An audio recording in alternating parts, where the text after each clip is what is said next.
महोदय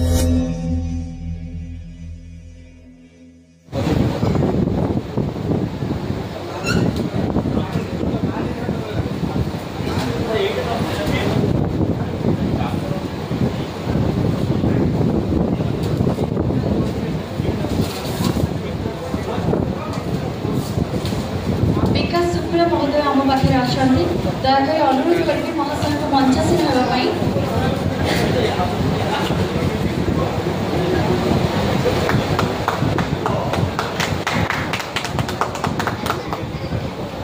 द्वितीय नाटक जहाँ हो हर हर महादेव तो महादेव गोटे जोरदार ताली हो आम भी अपेक्षा रही अभिनय नवदिन द्वितीय उन्मोचन हर हर महादेव पर मु अनुरोध करी महाशय निहार महांती एवं मनोज दास को आमर तृतीय नाटकर उन्मोचन पर्व को आगे नापी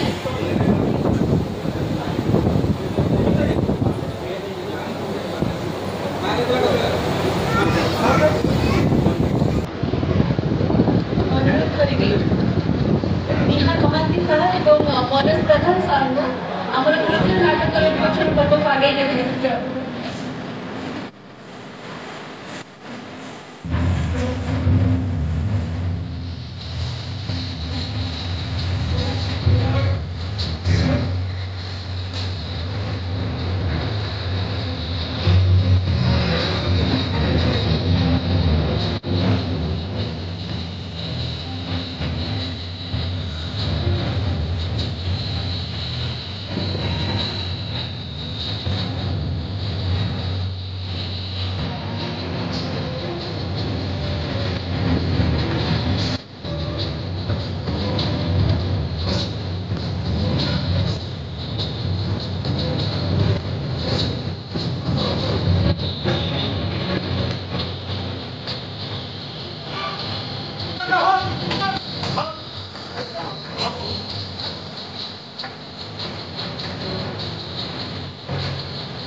नमस्कार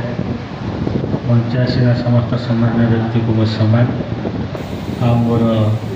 गुरु लाला भाई को मोर प्रणाम। प्रथम जो मत कहीदे ओनर महाशय नाटक ना करने को एक्चुअली मुझे नाटक ना देनी सी ओनर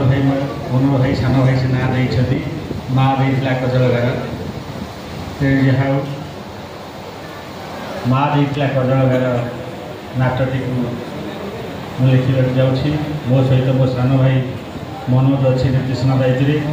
द्वितीय अच्छा विकास शुक्ला विकास भाई आपण मान आशीर्वाद हो नाटकटी भल हो जगन्नाथ निकट में प्रार्थना करुँची प्रमोदिनी आगक जय जय जय ଯାତ୍ରାପାର୍ଟିର ମାଲିକ ନିର୍ଦ୍ଦେଶକ ଭାବରେ ଫାଇନାଲ କଲେ ଏବଂ ଡକ୍ଟର ନିହାର ମହାନ୍ତି ଲେଖିବା ପାଇଁ ଫାଇନାଲ କଲେ ସେତେବେଳେ ସେ ଆମେ ଟାଇଟଲ ତାକୁ ଦେଇଥିଲୁ ଯେ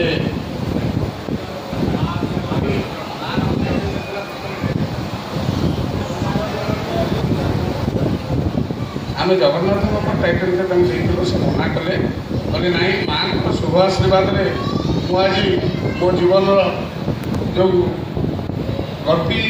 परिवर्तन जो अहेतुक परिवर्तन मोर होती एथि मो माँ संपूर्ण आशीर्वाद अच्छे तेणु आपण मैंने माँ देता कजलगार नाटकटे लिखु एवं आम लिखार प्रयास जारी रखिली शेष मुहूर्त पहुँचा प्रथम नाटक जेहतु करूँ तेणु मुझ जगन्नाथ निकट में ये नवेदन करुच्ची आज पवित्र स्नान पूर्णिम प्रमोदिनी यात्रापार्टी ओनर प्रबंधन बाबू जगन्नाथ आशीर्वाद करूँ एवं तेज यात्रापार्टी उत्तरोत्तर उन्नति हो एवं समस्त कलाकार बंधु मानक यात्रापार्टी थी समस्त कलाकार बंधु मानक मोर विनम्र आशीर्वाद एवं ठाकुर निकट में विनम्र प्रार्थना करी से समस्ते ଯାତ୍ରା ପ୍ରବନ୍ଧରେ ଠିକ୍ ଭାବରେ ଅଭିନୟ ଜାରି ରଖିବେ ଏବଂ ଯାତ୍ରା ପ୍ରବନ୍ଧରେ ଠିକ୍ ବାଟରେ ପହଞ୍ଚିବାର ପ୍ରୟାସ ଜାରି ରଖିବେ। ମହୋଦୟ, ଆଜିଠୁ ମୁଁ ହେଲି ତ ଯଶୋଦା ମା। ଏ ମାଟାରେ କଜଳ ଗାଁରେ କିନ୍ତୁ ପ୍ରତି ମୁହୂର୍ତ୍ତରେ ମନେ ପକେଇ ଯେତେ ଦୁଃଖ କଷ୍ଟ ଆସିଲେ ବି କେବେ ବି ଭୁଲିଯିବ। ଆଜିଠୁ କାହା ନଜର ତୋ ଉପରେ ଲାଗିବନି କି କାହାର ଖରାପ ଦୃଷ୍ଟି ତୋ ଉପରେ ପଡ଼ିବ। ପ୍ରତିଟି ମୁହୂର୍ତ୍ତରେ ତୁ ମନେ ପକେଇବୁ ତୋ ମା ଦେଇଥିଲା କଜଳ ଗାଁ। সেই নাটকটিকে আমি বিহার ভাই এবং ମୁଁ ପ୍ରସ୍ତୁତ କରୁଛୁ। ମୁଁ ଆଶା କରେ ନାଟକଟି ବହୁତ ଭଲ ହେବ।